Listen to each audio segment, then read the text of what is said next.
let's say we smelled them. We knew they were out there because we had the turkey shoot on the 19th. So quite obviously they were coming from somewhere. And they had the 9 carriers.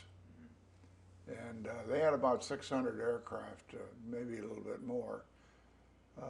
But they also had quite a number of land-based planes available in the area.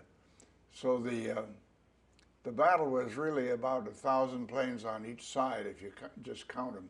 The only difference is that Mitcher had all of his in one spot where he could control them, and a lot of the Japanese planes were coming in from, you name it, all through the islands there. The way it worked out, we were ready to go. I mean, we'd been ready sitting there, and there's a lot of bitching down in the ready rooms, I can assure you, because we wanted, and Mitcher wanted, of course, to detach 58, Task Force 58, and go on out after him. It wasn't until we knew it was going to be a long ways, and we had really planned for it. I mean, we'd had plenty of time to. And the strike radius of the SBD was advertised at about 250. We knew we could do 300. With good planning and luck, we knew we could do 300.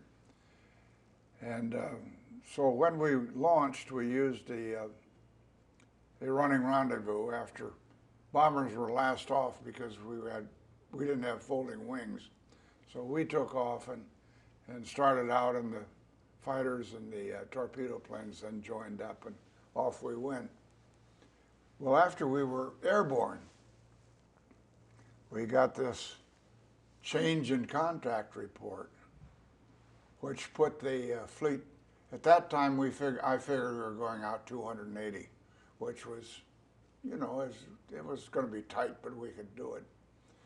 But after we'd been airborne for, maybe 10 minutes, we got this correction.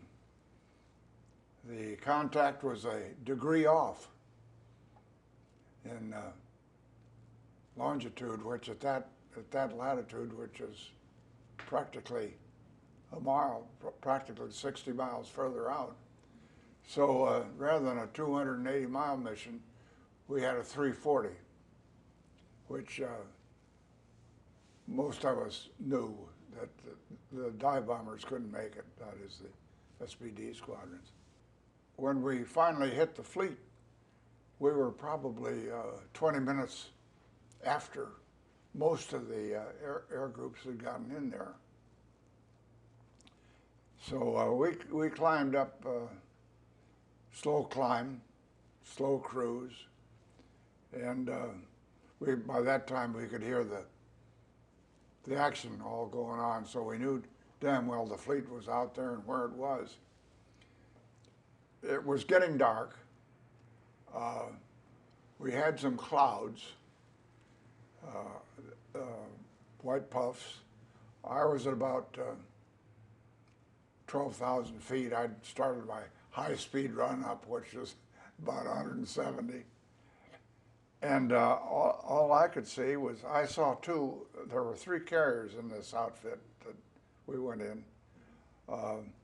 I could see one right away. And we'd been at it so long, bangs was so good, that there was another one there, and I knew automatically, without saying a word, that I would take the first one, he would take the second. And the torpedo planes would come on in, there only had 5 of them, would come on in on what was left over. And everything worked exactly as planned. Made our attack, got in and out. It didn't take 5 minutes. It was just plain luck. We had good planning at first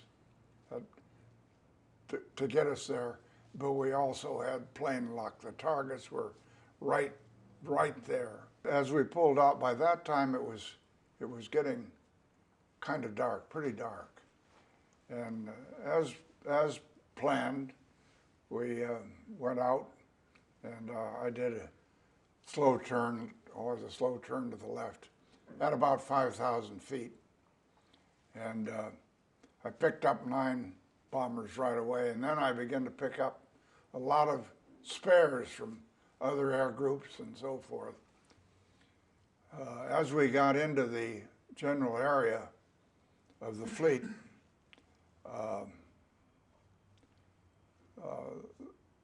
radio discipline was just awful, and people were going in all over the place. And but we went straight back to the Enterprise, and I broke the flight into the flight pattern as I came up the stern. Of course, pretty black. It was about 10 o'clock by this time. It was pretty apparent I wasn't going to get on that ship, on the Enterprise, because somebody had flipped over. So I told the strike group to land on any carrier, and I ultimately landed on the Yorktown.